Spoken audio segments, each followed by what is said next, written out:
On today's video, SN Pike's Magnolia.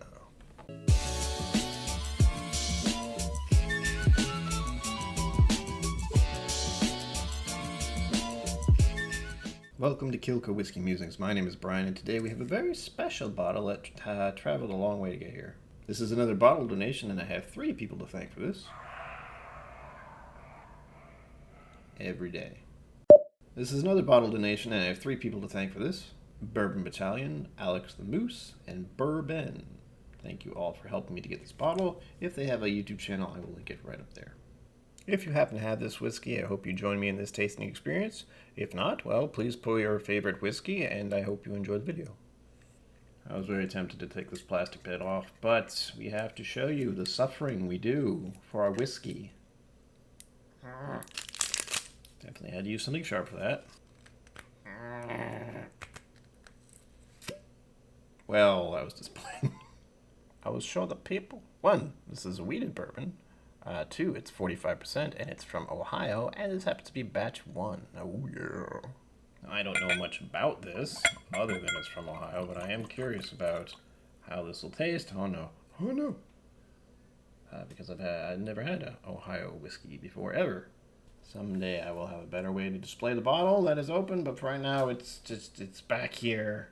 It's right there. As usual, we begin with the color, and this one is fairly light. I'm going to say around here, honestly. The color. This is pale straw at best. The clarity is clear. Sediments new. Viscosity. Not too much. I can see some of the legs. Yeah, there we go. We got all the legs. Nothing crazy. This is 45%, as I said. Just the tricky part. Begin nosing technique. Ooh. It's much fruitier than I expected. It's got a citrus zest. I'm leaning towards lemon. I think I'm being influenced by the bottle, because it is almost floral. There's some oak tannin. I can almost get a little bit of char on this. It's also making me think of vanilla, corn syrup, candy corn. It's that level of sweetness on the nose. Something mildly sharp about it. I don't know if that's because I'm putting my nose in a little too far, but it's a little spike. I still haven't quite figured out a great way to put it, but it just makes your nose do that. A little sharp. Getting a bit of a flashback to when I used to use incense, and I had sandalwood incense for a while. The other one I used to use all the time was something called Dragon's Blood. I don't think this smells exactly like it, but there is something lingering in here that's probably making me think of it as well. Before I move on to phase 2 of the nosing technique here, please be sure to like and subscribe and check out my social media. It's over here. Links are all down below, and doobly-doo. Appreciate it. On to phase 2 of the nose. The intensity is delicate. Age, youthful. I did see it was 3 years when I glanced at the back of the bottle, and as soon as I saw it, I looked away. Barrel, it's bourbon, so new oak. Grain, I know I'll be able to find out the grain. I saw the very start of it on the back of the bottle as well, which is nice. Having all that info is nice. But it's going to be corn, wheat, and malt is my best guess. They could throw rye in there too. We won't know until near the end. Smoke, no. For spice, I'm leaning towards clove. And I want to see mint. There's something about this that seems like mint. But it doesn't smell like mint. It's very perplexing.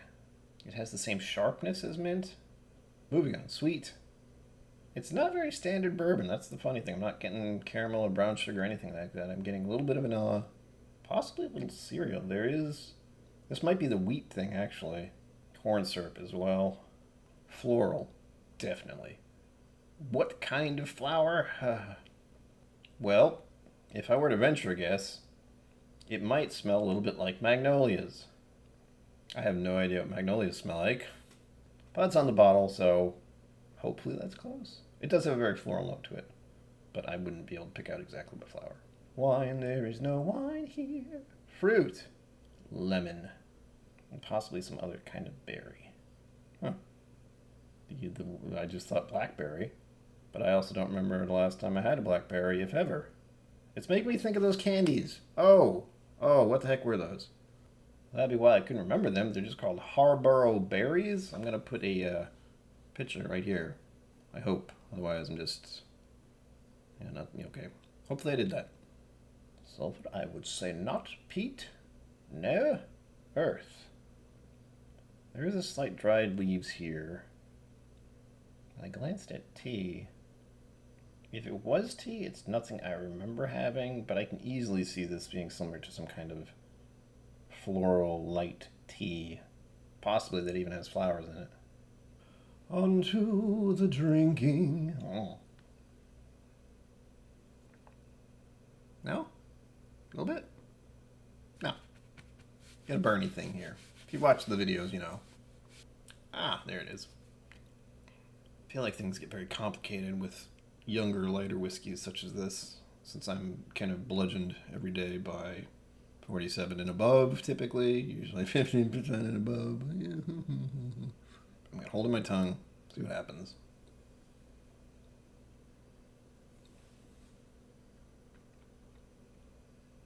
All right, a little bit of spice, a little bit of cinnamon, vanilla. The texture is really nice, actually, when I held it on there. Ooh. I just had a blip of vanilla frosting. A bit of honey, actually, as well. The tongue is coated in a good way. Like, I like when whiskey leaves this kind of, I don't want to call it a film. I don't call it residue either. God, there's got to be a better word for that. Okay, it's kind of similar to what chocolate does. Like, you had a piece of chocolate, and 10 minutes later, there's that kind of feeling, almost like a sugary feeling on your tongue. Tongue sensations are not easy to describe. I like it, basically, is what I'm saying. All I can say is I do enjoy this finish. It's probably the best way to put it.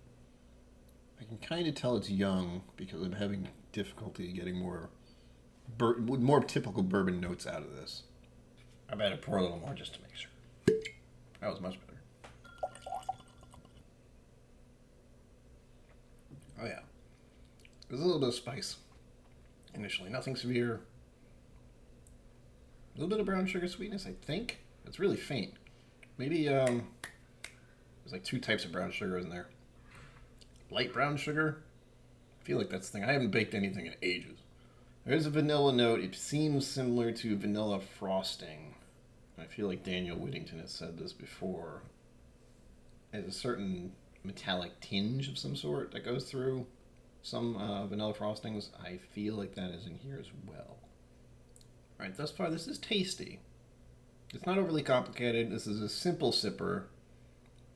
And I would leave it at that, actually. A simple sipper. This is something you can drink while you are reading a book, smoking a cigar, maybe. It's kind of light for that. And also, I don't smoke cigars. I think the nicest way to put it is each sip is enjoyable. Not overly complicated, but enjoyable. Palate, phase 2. Sorry. Flavor is sweet. Proof is 2. Again, as I've said for many videos, 3 would be about 50%. And then go from there. Body 3. Texture. It's not quite creamy, and it's not quite delicate. It seems like it's halfway in between both. Okay, this has happened before. I believe this is similar to the texture you would get if you had tea and you put a little bit of milk in it. Similar to that. I like the balance. It has the typical start, middle, finish. It happens fairly quickly, and it's the finish that seems to last longest. Speaking of, I would give the finish a 4. Complexity on this one, 2. It's not ridiculously low, but it's not particularly high either. However, I am still enjoying this, and I keep going back to it. There's kind of a buildup of the oak as well, the more sips I take. It's doing something to my tongue. Now to learn a little more about the whiskey, because this is not a learning channel. I just Google stuff or look it up on the back of the bottle. I'm curious about who the hell S.N. Pike is. I'll admit that. Magnolia Spirits, LLC, celebrates Samuel L. Pike's heritage in Cincinnati and his success as a rectifier and liquor merchant, in quotations, of spirituous products from nearby Kentucky distilleries across the Ohio River, blending it to achieve great taste and color. His flagship brand, Magnolia Whiskey, was trademarked in 1849. This very successful Magnolia brand ultimately became a brand of the Fleischmann's Co. Distillers of Cincinnati. Samuel Pike, a multimillionaire from selling whiskey, was so successful that he was one of Cincinnati's wealthiest and most prominent citizens, and even built the first opera house in Cincinnati in 1859, and later another one in New York City. Huh.